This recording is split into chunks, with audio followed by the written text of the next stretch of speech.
invitado de hoy se llama Héctor Rubín, director nacional de Bienestar del Animal. Hola Héctor. Hola, ¿qué tal? Gracias por invitarme. Siempre es un placer charlar y compartir cosas de la vida en general y a lo mejor de mi trabajo ahora en particular también. Antes de entrar al tema de los animales, Héctor, para dar contexto a las personas que no son paraguayos, la familia Rubín es una familia muy conocida en Paraguay. Tu papá era una figura importante en la historia del Paraguay. ¿Puedes dar un poco a las personas de afuera un contexto de esa historia? Bueno, mi padre siempre se ha dedicado a la comunicación.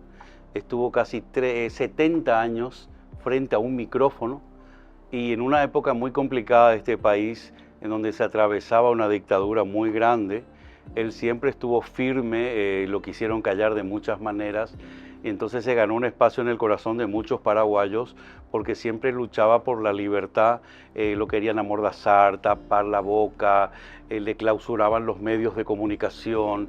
Fue un trabajo psicológico muy grande que le hicieron durante muchos años y entonces se ganó un respeto muy grande a nivel país, y no solo país, sino a nivel internacional. Recibió muchos premios por luchar por la libertad, las libertades de todos, ¿verdad? Que uno de los premios más grandes que nos da la vida es ese derecho a ser libres en hacer lo que queramos y no como se vivía en este país donde tenías que tener cuidado de lo que decías, no podías estar en la calle. Hubo una época en que inclusive había un edicto que hasta la 1 de la madrugada se podía estar en la calle. ¿Sabías eso? Sí, sabía. Sí. Si te pescaban después de la 1 ya podías irte a la cárcel, simplemente por estar en la calle. No podía haber un grupo de personas reunidas. Y entonces él fue, con la familia, un gran luchador, sobre todo él, en los cuales defendió a muerte la libertad de expresión y poder decir lo que uno siente, quiere y piensa, siempre sin ofender a los demás. Jamás mi padre tuvo una palabra de ofensa a nadie, solamente respetando los derechos de la libertad.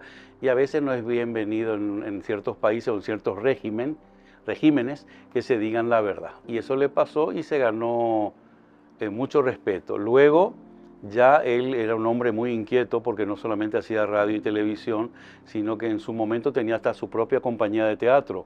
Él era actor, hacía comedia, hacía teatro y fue un gran defensor en general de la cultura paraguaya.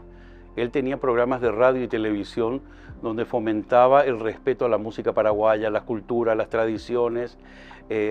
Bueno, era una persona muy inquieta en todos los sentidos, y ya cuando uno creía que ya tenía suficiente él con esa lucha de la comunicación, de la verdad, de enseñar, de educar y tener programas y respetar la cultura, de repente un día decide y se da cuenta en un viaje que había muchos camiones que transportaban troncos. ¿Y de dónde salían esos troncos? ¿Qué estaba pasando en este país? Y entonces esa inquietud le lleva a crear una organización que se llama A Todo Pulmón Paraguay Respira. Y crea con mucho esfuerzo, y empiezan a dedicarse a restaurar bosques que han sido talados, que han sido exterminados. Empiezan a hacer campañas gigantes de plantación, empiezan a crear indirectamente una forma de vida para muchas familias que empezaron a tener viveros para poder alimentar a esa necesidad de plantar en los bosques que hacía A Todo Pulmón. Entonces ahí se abre otra vez otro camino en la vida de mi padre, Humberto Rubín, que es también esta maravillosa organización que se llama A Todo Pulmón Paraguay Respira. Así que imagínate. ¿Cómo fue eso para ustedes niños? ¿Fue difícil crecer en ese ámbito o fue En la fácil? época difícil. Sí, porque me recuerdo, vos viviste fuera del país. ¿Fue uno de los motivos que decidiste irte Bueno, por ese motivo o...? yo tuve doble mala suerte, porque cuando yo tenía 7 años mi madre era argentina, nos lleva a vivir a Argentina y me tocó vivir la dictadura argentina. Así que tuve dictadura en Paraguay y me tocó una época muy complicada de la dictadura argentina, donde estuve hasta los 18 años. Me tocó ver cosas terribles en la calle. La gente, era increíble, Marcus, y a la gente que nos ve, cómo te pueden comer el cerebro cómo te pueden comer la cabeza de una manera tan fuerte, que recuerdo tan claramente que nos llegaban informaciones estando en Argentina de las atrocidades que se supone que pasaban en Argentina, que publicaban en Francia, en Europa. Y yo decía, esto es mentira. ¿Cómo puede estar hablando de estas mentiras? Y realmente vivíamos una dictadura. Luego empecé a ver, en mi presencia tuve casos lamentables, ¿verdad? Que mataran a gente. Un chico un día se bajó de un coche y por correr directamente había policía de secreta, le tiraron un tiro. No podías correr, tenías que tener mucho cuidado. Amanecían cuerpos envueltos en banderas. Era una época muy complicada en Sudamérica, ¿verdad? Y me tocó vivir las dos cosas, la dictadura paraguaya. Me fui a Argentina, me tocó vivir la dictadura argentina. Volví a Paraguay con 18 años. Seguíamos en dictadura porque fue una de las más largas de Sudamérica.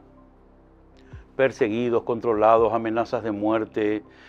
Papá llegó un momento en que se iba preso casi todos los días, era un trabajo psicológico, y vos no sabías si iba a volver, no te decían nada, ni dónde lo llevaban, y era esperar simplemente saber qué iba a pasar con él, y fue muy difícil, y mucha gente no entendía que él no pare. Claro, era por la ideología y muy convencido de la causa, me imagino. Y le respeto, Sí. y la familia siempre le respetó. Sí. Entendimos que era algo que a lo mejor mucha gente, inclusive algunos le llegaron a juzgar en esa época. ¿Cómo no te preocupa tu familia? ¿Cómo no? No es solo que te tenga que preocupar tu familia. Él luchaba por el día de mañana, para otras familias también. Y siempre tuvo el acompañamiento de toda la familia para que él siga en la lucha. Y tú después te mudaste a España, ¿no? Yo cuando cumplí 23 años, me encontraba la radio, los medios de mi padre, constantemente estaban clausurados. Se buscaban cualquier excusa para clausurar el medio. Sí. Y entonces mi apellido pasó a ser un mal apellido, una mala palabra. Entonces, si vos querías buscar un trabajo, no te daban porque eras hijo de Rubín. Ya. Porque la radio estaba clausurada, pero no porque no estén de acuerdo con las ideas de mi padre, sino por miedo Claro que hay persecución. a que le persigan a ellos y que pierdan. Yo llegué a pasar cosas muy complicadas para mí como adolescente, que es que me digan de un día para otro, ya no podés pisar mi casa. ¿Pasó eso? Sí, me pasaba, ya no me podés hablar. Por favor, si me ves en la calle, no me saludes. Ay, me mató piel de gallina. Wow. Y es difícil, imagínate, no sé, que te digan, esta noche tenés que irte de acá y no volver nunca más. No nos veas. Y yo pasar frente a la casa de gente que había sido mi amiga y verles divirtiéndose y tener que dar vuelta la cara porque no les convenía, no les interesaba. Y son cosas que uno como adolescente entiende que dentro de lo que cabe, pero te duelen. Claro, Te duelen. Entonces, yo siempre fui muy emprendedor y me veía de las manos atadas, ¿verdad? No podía hacer nada porque la radio estaba cerrada. No podía buscar trabajo porque era Rubín y no se querían arriesgar a darme trabajo. Y entonces ahí es cuando me llega la oportunidad y pensé en España porque había conocido una persona que había venido invitado a Paraguay. Nunca conté mi vida y estoy contando ahora mi vida, mi amor, ¿dónde? Muy bien. Y había venido un periodista invitado a Paraguay justo en una coincidencia de que la radio estaba al aire y nos hicimos amigos y esta persona me dice, si tanto problema hay en Paraguay, venite a España, yo voy a abrir una agencia de publicidad que se va a llamar Triángulo, venite y trabaja acá mientras y hace algo. Y así fue que me fui el 5 de enero del 87 a España y me quedé a vivir y no volví hasta el 2015. 2015 volviste. En el 2015 estuve en España trabajando, haciendo mis negocios, funcionando, pero siempre hay algo, no sé, yo pensé que nunca iba a volver, pero siempre hay algo que, no sé. ¿Qué te hizo volver? Me hizo volver realmente la necesidad de mi padre de que alguien siga su camino en muchos temas. Yo vine de vacaciones y cuando vine de vacaciones hablé, yo tenía muchos negocios en España, tenía 5 restaurantes en Madrid, 1 en Barcelona, tenía empresas de catering, tenía una empresa que se llamaba Universalia Web, donde hacíamos desarrollos informáticos de todo tipo, que duró unos años, Pensé muchísimo y dije, bueno, realmente me hace falta, me necesita, quiero recuperar el tiempo que no tuve a su lado y nos llevamos muy bien. Decidí volver, nos hicimos como gemelos los 2 primeros años, mi padre y yo. De hecho, me fui a vivir a su casa inclusive hasta que me organizaba y pasábamos muchas horas juntos. Creo que recuperamos toda esa conversación y me llamaba la atención algo, porque yo realmente viví poco con mi padre, porque mi padre se separó de mi madre cuando yo tenía 1 año. A los 7 años mamá me llevó a vivir a Buenos Aires 12 años. Volví, estuve 5 años viviendo con mi padre y ya me fui 28 años a España.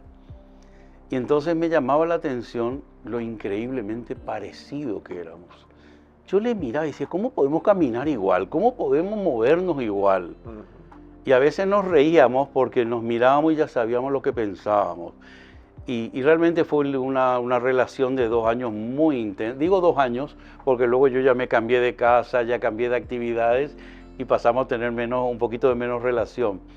Pero nos acercamos muchísimo y algo que me gusta mucho y pocas veces conté es que yo hacía mi programa de radio y él venía 1 hora antes que termine mi programa y cada vez que yo bajaba del programa me decía, estoy tan orgulloso de vos.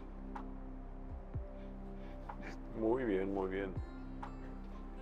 Y esa pasión por los animales, ¿lo tenías en España? Sí. ¿Lo tenías siempre dentro de... No, está perfecto. ¿Lo tenías siempre esa pasión de cuidarte y preocuparte por animales? Y mira, como también están los genes de ser parecidos, papá amaba profundamente a los animales, no solo la naturaleza. Ah, él también No, siempre lo papá, tenía... siempre. Papá siempre tuvo perritos, gatitos, dormía con sus gatitos. Entonces, viste, ya te viene en la sangre eso. Entonces yo en España ya empecé a activar, a rescatar entre mis negocios y mis trabajos. Ya estaba con activistas rescatando. Me iba yo cuando tenía tiempo a buscar, a traerlos. Y lamentablemente España tiene el triste récord de ser el país europeo con mayor maltrato y abandono animal de Europa. Tiene el triste récord. De hecho, cuando yo vine en el 2014-2015, había un promedio de 300.000 animales abandonados por año en España, con mucha crueldad inclusive. Entonces, no es una cuestión solo de cultura, de país, de nivel económico, no. Esto lamentablemente es algo mundial que pasa en todos lados con diferentes niveles. Yo ahí ya rescataba, activaba. De hecho, tengo en el 2017 vinieron mis 4 perrijos españoles rescatados con sus pasaportes, con todo. Se adaptaron muy bien acá, hablan el guaraní, inclusive mis perritos también, ladran en guaraní. Pero sí, ya activaba en España con todo este mundo, hasta que llegué a Paraguay me involucré muchísimo más también apenas llegué. ¿Sabías más o menos sobre la situación al respecto de los animales en Paraguay o fue algo de tu interés donde empezaste a estudiar cómo es a nivel país? Para mí fue un shock demasiado grande. Cuando empezaste a Cuando ver... llegué. Cuando llegaste. Realmente lo pasaba muy mal, porque no estaba acostumbrado, porque en España yo te dije la cantidad de abandonos, pero vos no ves ese abandono en la capital. Sí, en el interior o en la naturaleza. En determinadas zonas, ¿verdad? Sí. ¿Qué me pasó? Llego a Asunción y en el 2015 se me cruzaba por todos lados con animalitos corriendo solos en la calle. Mi corazón me daba, como decía acá, corazón peregrino, me daba todo, no entendía lo que pasaba, quería frenar, tirarme del coche, agarrar, y fue un proceso para mí muy complicado. Y con una impotencia absoluta de ver ese abandono, cosa que hoy por hoy parece mentira, estás hablando casi 10 años, ha cambiado muchísimo en Asunción. Sigue habiendo abandono, pero la cantidad de gente que se ha involucrado en la lucha contra el maltrato y el abandono animal es tan grande que no estamos solos.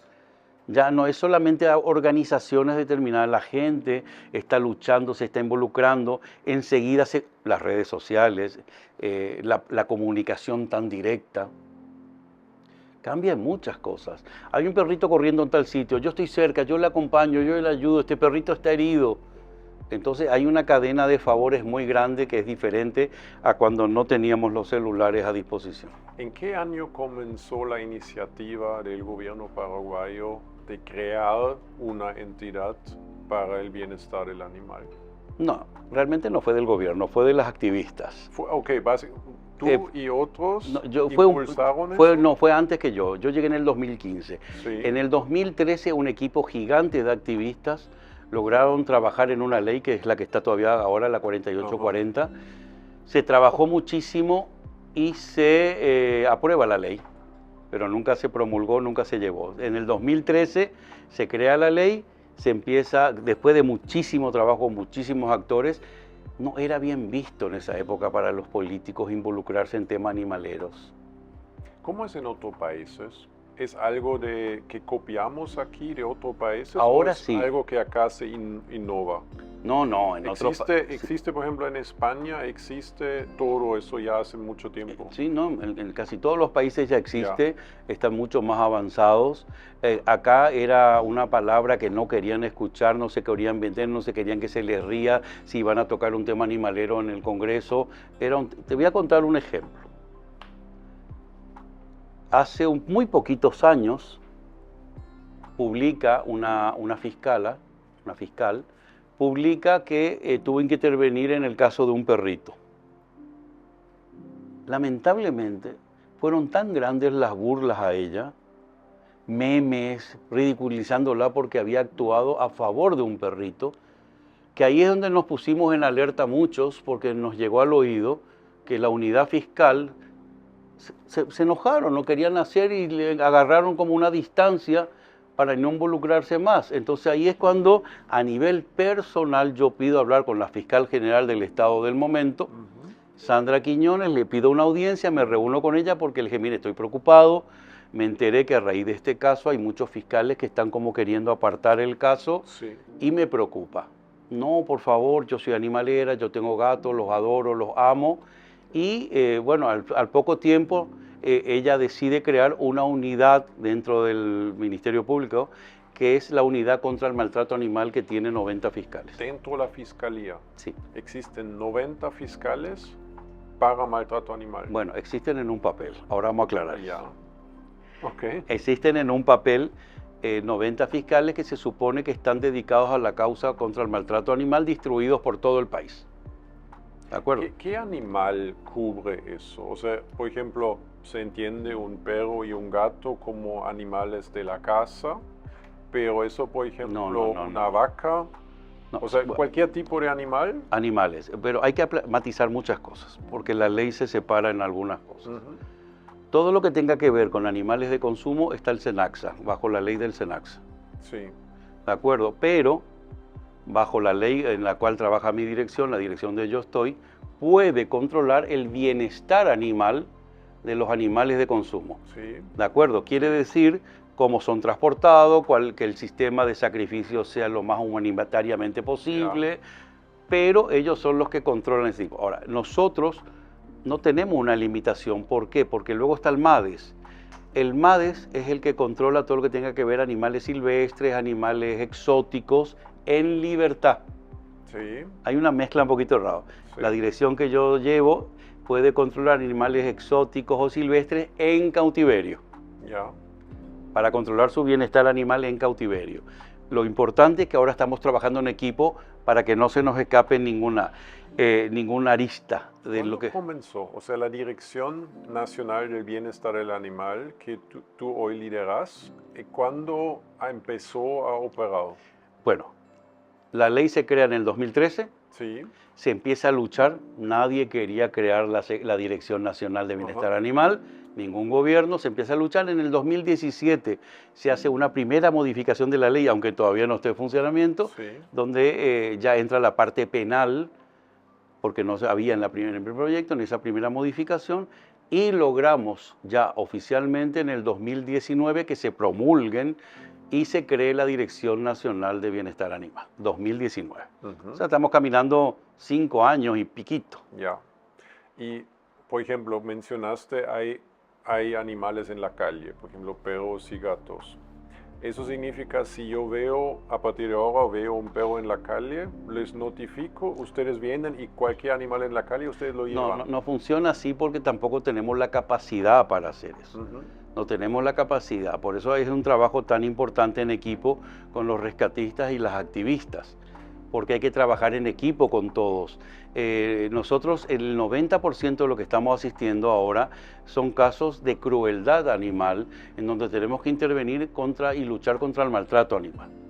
Que ocurre en la casa, en captivo, básicamente. Y incluye no solamente en las casas, tenemos que atender, hay perros atropellados, perros accidentados, ahí sí ya podemos intervenir. Porque vos no sabés, porque todavía en Paraguay no existe un sistema de identificación. Y nos ha pasado casos que te dicen, bueno, ayer, vamos, no voy a ir más lejos. Ayer me escribe una persona, por favor, hay una perrita embarazada, preñada, a punto de parir, venir a asistirla. Nos vamos corriendo, una schnauzer blanca hermosa. No, es un schnauzer gordito, blanco, hermoso. Imagínate toda una institución trasladándose porque supuestamente era una perrita a punto de parir y resulta que era un loquito blanco, gordito, como yo, como mi barriga, que estaba paseando. Entonces hay que tener mucho cuidado. La institución usa recursos del Estado en los cuales tiene que existir una denuncia formal donde vos comuniques si hay maltrato, si hay abandono, formalmente, porque como institución tenemos que justificar cada salida y cada gasto que hacemos. ¿De acuerdo? Entonces, nosotros intervenimos en casos también, por ejemplo, en Cacupé hace 2 días, lamentablemente una persona decidió ahorcar a su perrita porque estaba gusanada. Y en lugar de buscar recursos o ayuda, se tomó la ley por su mano, decidió matar a un animalito indefenso porque estaba lastimado y tenía gusanitos. ¿Hay pleno conocimiento en la ciudadanía, por ejemplo, de la existencia de ustedes? No hay mucho conocimiento en algunas zonas de la existencia de la ley, pero existe la conciencia, ¿verdad? No, claro. Existe, porque esta señora, yo no sabía que existía la ley, pero acaso tiene que saber que existe una ley para no matar a un animalito indefenso o pedir ayuda, a que alguien te ayude porque estás mal económicamente para que le saquen los gusanitos, la miasia a ese animalito. No, está la persona que quiere argumentar el desconocimiento, que para mí no es... el desconocer no quiere decir que no tenga las responsabilidades, y está el que lo hace por maldad. ¿Por qué? Porque hace 10 días también tuvimos otro caso terrible de un señor que, porque una hermosa perrita le comía su gallina, decidió ir a buscarla y ahorcarla. Y no es solamente el daño que le hizo al animalito, sino que esa criatura, dueña del perrito, salió a buscar a su mascota con 5 años y la encontró colgada a un árbol. Entonces, son muchas cosas y mucho trabajo que hacer en una parte de la cultura, en otra parte de la maldad del ser humano. Y digo la cultura, ¿por qué? Porque acá en Paraguay había mucha cultura de tener animales atados, sueltos en la calle que pueden ocasionar accidentes, transmitir enfermedades. Sí. Tener animales abandonados prácticamente en propiedades que van una vez a la semana porque se supone que el pobre animalito es un animalito que tiene que cuidar la casa y le dan de comer una vez a la semana. Eso es maltrato. Los animalitos son seres sintientes que sienten y padecen. Vos no podés tenerlo como una cosa o como un robot que te esté cuidando tu casa. Entonces es un proceso que hay que hacer de educación y cultura, y sí que te encontrás con gente que dice, ¿usted no sabe que tener atado 24 horas al animalito es maltrato? No me había dado cuenta. ¿Y dónde está su libertad de movimiento? ¿Dónde está que el animalito se pueda protegerse del sol, de la lluvia? A nivel país, para tener un poco contexto con los otros países del continente, mencionaste España es el peor en Europa. ¿Qué tal bien o mal es Paraguay hoy en día al respecto de eso? Yo estoy contento, a pesar de que hay muchos casos y que cada vez se denuncian más, sí, porque cada vez la gente tiene conocimiento que hay una ley que los protege. Antes a lo mejor miraba y no se daba cuenta que podía accionar contra un vecino malo o una mala acción con los perritos o animalitos en general. Hoy ya está denunciando. Está avanzando Paraguay, está avanzando. Está haciendo progreso. Está haciendo un progreso enorme, se presentaron muchísimos proyectos de ley, cada vez son más las personas que se involucran en la lucha, en la defensa, en protegerlos, en cuidarlos, en ayudarlos. Ayer vi una familia que se trasladó a Paraguay de Colombia. Dice, nos trasladamos porque venimos a trabajar desde Paraguay, le contrataron en una empresa constructora a su marido que es ingeniero, y me encantó porque vino con toda su familia, sus 2 nenas, su perra gigante, sus gatitos, bueno, con todos sus animalitos vino. Y le dicen, ¿qué tal te adaptas en Paraguay? Fantástico, le dice, estoy bien, tienen patio, tienen donde divertirse, tienen aire acondicionado. Es un país que está avanzando muchísimo, y no solamente porque hoy las autoridades se involucran, hoy ya no es malo ir al Congreso y pedirle luchar por los animales, que un diputado o un senador te firme por aumentar las penas. Se ha conseguido hace poco 6 años de penas. ¿Decís que Paraguay es un país pet friendly? Totalmente. Sí.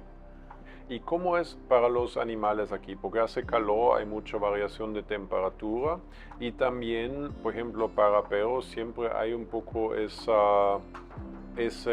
nube de la leishmaniosis peligroso, enfermedades por los mosquitos transmitiendo. ¿Es para tanto o está muy exagerado el tema? Y depende de las regiones. Hay que matizar muy bien, depende de las regiones, pero también hay que desmitificar la leishmaniosis. La leishmaniasis hoy en día se puede convertir en una enfermedad crónica, sí, ¿verdad? Porque nunca se cura en un animalito. La leishmaniasis humana sí se cura. Sí. Es tratable en 28 o 30 días, si todo sale bien, la persona está curada y no la transmite el perro, la transmite un mosquito. Siempre es un mosquito, es el que transmite la enfermedad. Sí. Hay que tener claro eso, no es que porque el perro te lama, es un mosquito el que transmite la enfermedad. Yo no soy partidario de lo que se hacía antes, que era eutanasiar a perritos con leishmaniasis, porque hay tratamientos diarios que son muy baratos, que vos le das a tu animalito, que pueden costar 20.000 o 30.000 guaraníes de acuerdo al tamaño del perrito al mes. Sí. Al mes, y está absolutamente protegido y es muy difícil que haya ningún tipo de problemas. ¿En qué región del Paraguay? Ahí me mataste. ¿No? O sea, esa parte no te voy a decirte ahora. Te diría una mentira. Si te grafico en dónde podría haber ahora más problemas. ¿Tienen más casos en la capital o en el interior en general de maltrato del animal? Vos sabés que en la zona central se denuncia más, pero no creo que sea porque haya más. Creo que porque todavía no hemos llegado al interior y el equipo de activistas de las zonas del interior están trabajando tan a pulso que a lo mejor no denuncian tanto. Quiero decir que de igual manera nosotros trabajamos a nivel nacional, pero estamos trabajando muy bien ya con regiones como Ciudad del Este, Pilar, Luque, más cercano San Lorenzo, Capiatá, Coronel Oviedo. Estamos haciendo una cadena así de trabajo a través de fiscales, activistas de la zona y veterinarios de la zona. Se está trabajando mucho. Y esas denuncias, por ejemplo, me imagino, hay mucha denuncia falsa también, ¿no? ¿Cómo es? O sea, ¿cuál es la multa o la persecución? Porque denuncia falso, me imagino, también es grave, ¿no? Es grave, pero no estamos tomando una acción. Hay gente que no es que denuncia por denunciar algo falso, a veces no se equivocan, a veces no comprueban. Entonces yo sí soy partidario que sigan denunciando, pero sí que les pido por favor que algo investiguen, porque yo he ido a atender casos donde te dice el perrito se está muriendo de hambre, no tiene comida, no tiene agua, y no era así el caso era que era una perrita muy viejita, que estaba enferma, ya no asimilaba la comida, tenía todas las vacunas en regla y se creó una zozobra nacional increíble cuando no era verdad. Y nos hace perder recursos. Entonces, sí lo que les pedimos, aunque ahora está mucho más dura la forma de denunciar, ¿por qué? Porque si tu denuncia puede mandar a la cárcel a alguien 6 años, como es la nueva ley, hay que entender que para denunciar hay que cumplir todos los protocolos y lo que te pide el formulario de denuncia.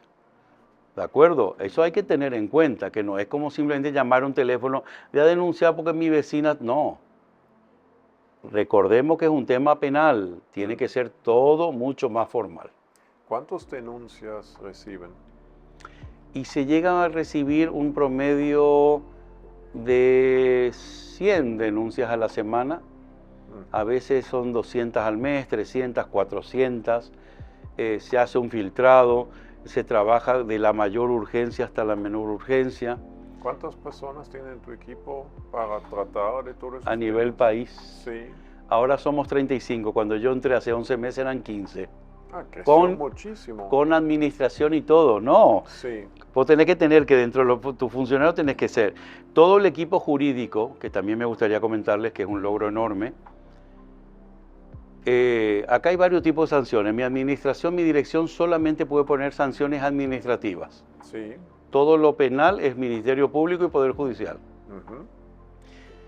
En el 2021 esta institución donde yo estoy solamente puso sanciones por 2,5 millones. Ya. En el 22, 500,000 guaraníes. En el 23, 0. No se sancionó a nadie. Ya. En el 24 nosotros pusimos sanción y cobramos 120 millones de guaraníes. Oh, wow. Increíble. 120. En enero de este año ya cayeron 35 millones en multa también a otra por sanciones graves de maltrato. Bueno, por sanciones de maltrato grave ya es penal. Entonces se está actuando, se está cobrando, no es que solamente cae la sanción, sino que se está cobrando, o sea que se está actuando. Ok. ¿Y qué ocurre? Pues si algún animal está maltratado, ¿ustedes rescatan el animal? Lamentablemente se llama decomiso y no debería ser decomiso porque no es una cosa. Sí. Pero sí, si no nos lo quiere entregar de forma voluntaria, se pide a través de un fiscal allanamiento, se constituye en la propiedad y ya con fiscales, policía y todo, volvemos a solicitar la entrega y retiro del animalito. ¿Y a dónde lo llevan? Y lo llevamos a nuestros centros de rehabilitación, en donde pasan un proceso de atención veterinaria y luego viene el siguiente trabajo. Porque lo que no hay que hacer es acumular, porque mucha gente decomisada, pero ¿qué hace? ¿Lo tenés en jaula y en caniles toda la vida? ¿Buscas a alguien donde ponen en adoptación? ¿O? Sí, pero hay un trámite legal que se tuvo que trabajar. Si vos decomisás un animalito, sí, en el cual ha intervenido la fiscalía nos tiene que autorizar a nosotros, dirección, la liberación del animalito para darlo en adopción, porque si no, se queda sujeto a una causa en la cual puede haber una imputación y luego una sanción más grande, ¿de acuerdo? Una sanción penal.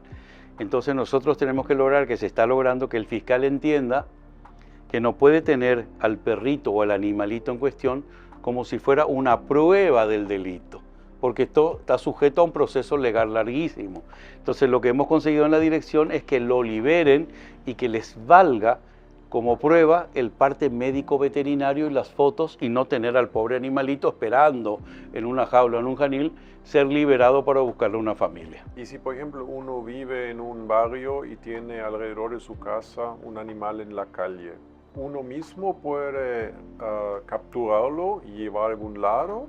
¿O se llama a ustedes pidiendo que lo llevan de la calle? Y hay de todo, hay de todo porque hay una cadena que se trabaja entre las propias activistas, donde está lleno de refugios, donde ellos ayudan, están los que hacen la denuncia, tiene que haber la denuncia oficial y ahí nosotros activamos, porque no somos refugio, nosotros estamos para hacer cumplir la ley.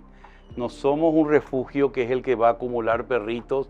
No, nosotros estamos para hacer cumplir la ley, contra el maltrato, ayudando. Estamos creando, sí, una cadena de atención veterinaria para ayudar a los activistas, a la gente que lucha a pulso, que le está sacando adelante, y luego les buscamos familia. ¿Es permitido capturar un animal de la calle y llevar a algún lado? ¿O tengo que llamar a las autoridades en ese caso? Y bueno, mucha gente lo hace, pero el problema es que si el animalito tiene dueño y salió a pasear, ¿qué pasó? Porque nos ha pasado, ya ocurrió eso. Nos ocurrió hace muy poquito, en un barrio cerrado. Alguien agarró un perrito que estaba en un barrio cerrado y vino un conflicto de vecinos tremendo. El que se llevó al perrito no quiso devolverlo, el propietario le reclama, es que estaba en la calle, es verdad, no debería estar. Entonces viene un conflicto porque el Código Civil que dice que el perrito es una cosa, lamentablemente todavía, que es propiedad de alguien. Ya. Okay, hay mucho que cambiar. Ya. ¿Y qué recursos tienen ustedes? O sea, por ejemplo, ¿tienen un hospital también? No. todavía no hay nada, todavía todo se está creando. Nosotros tenemos ahora, desde hace muy poco, por eso digo, una institución que trabaja con una ley. Al mismo tiempo de la ley en la cual tenemos que cubrir, empezamos a tener que dar un soporte físico para tener al animalito maltratado con doctores, veterinarios, asistencia. Entonces ha sido un trabajo muy complicado y muy poca gente entiende la estructura de la dirección. ¿Por qué? Porque el fin de la dirección no es acumular animalitos ni ser un refugio, sino respetar la vida de los animalitos y luchar contra el maltrato. Entonces, bueno, particularmente yo en mi gestión sí estoy haciendo eso. Yo en mi gestión estoy creando, que todavía no se hizo público, ya lo comento acá, estoy creando una gran cadena de atención veterinaria donde sí tendremos centros de hogares para buscarle adopción a esos animalitos. Ya.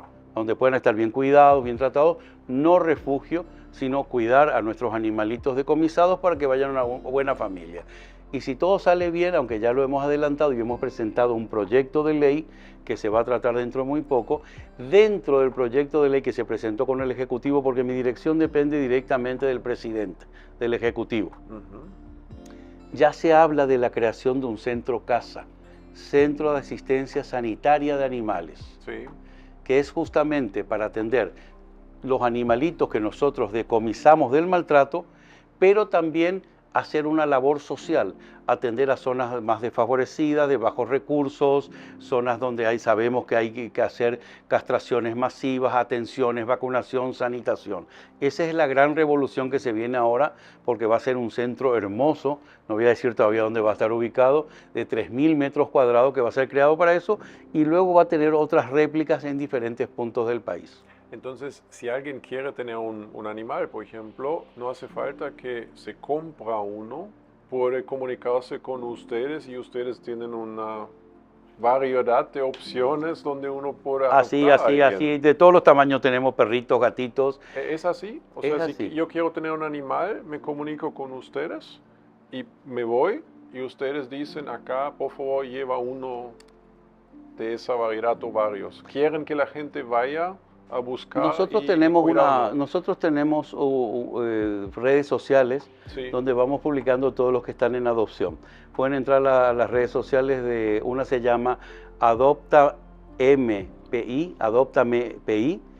Pueden entrar ahí en todas las redes, se llaman igual, y ahí vamos poniendo todos los animalitos que una vez recuperados ya están en adopción. Vos entrás, el que te gusta rellenás un formulario, Sí. tenemos que estar bien seguros dónde se van a ir y con un buen seguimiento. Y recibís un animalito o te vas a buscar un animalito sanitado, castrado siempre. Sí. No entregamos ningún animalito si no está castrado. Sí. Siempre castradito y vas a encontrar de todas las edades. Abuelitos, tenemos abuelitos que buscan familia, abuelita, perrito. Estimativamente, ¿cuántos animales tienes a disposición para que alguien lo adopta? ¿Y qué cantidad de perros o gatos hablamos? Bueno, me río porque justamente tuvimos que intervenir un caso hace unos días y trajimos ya 10 bebés nuevos, Sí. 10 cachorritos. ¿Tienes cientos de animales Sí. permanentes disponibles? Casi siempre tenemos un promedio de 80, 90 o 100 animalitos, pero eso me alegra porque el año pasado hemos tenido casi 500 animalitos decomisados Sí. y hemos dado cientos en adopción a familias magníficas. No, es que se quedan ahí. Estamos activando muchísimo la adopción, que es el fin, hacer una labor en donde vos completes de sacar a un animalito del abandono y el maltrato y lo veas en una linda familia. Buenísimo. Sí, y se está logrando y estamos muy contentos.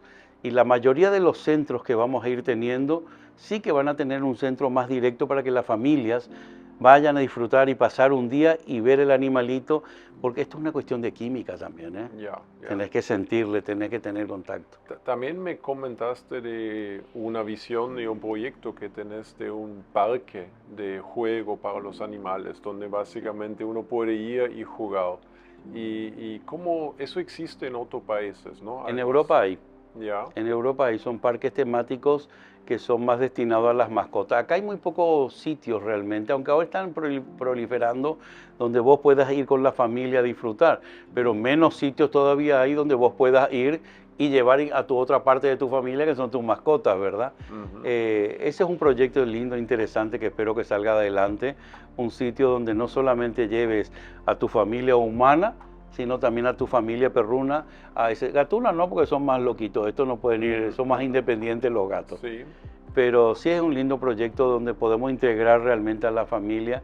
Y también hay otros proyectos, ¿verdad?, donde puedas conocer lo que son los caballos, los burritos.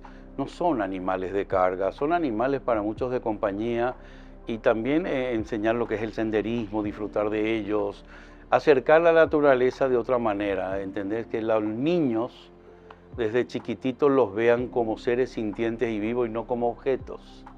Aparte de las redes sociales que mencionaste, ¿dónde puede una persona ir? ¿Dónde tiene la oficina? ¿A dónde ir? No pues solamente denuncias, sino también para buscar qué hay para adoptar o No se visitar los puede, animales. no. ¿No se puede? No, esta es una institución pública que hace cumplir una ley. Sí. Entonces, al hacer cumplir la ley no es un centro veterinario de Ya. atención, de recepción, no se puede hacer eso. No es la función de la dirección. Ok. ¿De acuerdo? Somos muy cuidadosos de eso, porque tampoco la recepción es muy raro que vaya alguien a la puerta a hacerte una denuncia. No hay atención al cliente en ese sentido. No, no es atención. Sí, podemos recibirla y se recibe, pero no es, todo se hace a través de forma digital. Ya. De acuerdo, las denuncias tienen que entrar en la página defensanacional.gov.pi. Ahí van a encontrar una pestaña que pone denuncia, rellenar todo el formulario. Ujú. Si quieren adoptar un animal, un perrito, un gatito, entran a nuestras redes sociales y tienen que enviar en adoptame@defensaanimal.com. Ahí es todo así, tiene que ser todo muy formal. Ok. Muy ok. formal, porque somos una responsabilidad del Estado. ¿De acuerdo? Fantástico, fantástico. Entonces, si quieren tener un animal nuevo, un perro, no hace falta comprarlo. Comuníquense con Héctor y su equipo y algo se va a encontrar, ¿no? Todos los tamaños, colores, formas, para agregar un integrante más a la familia. Gracias, Héctor, por tu tiempo. Gracias a ustedes, muchas gracias.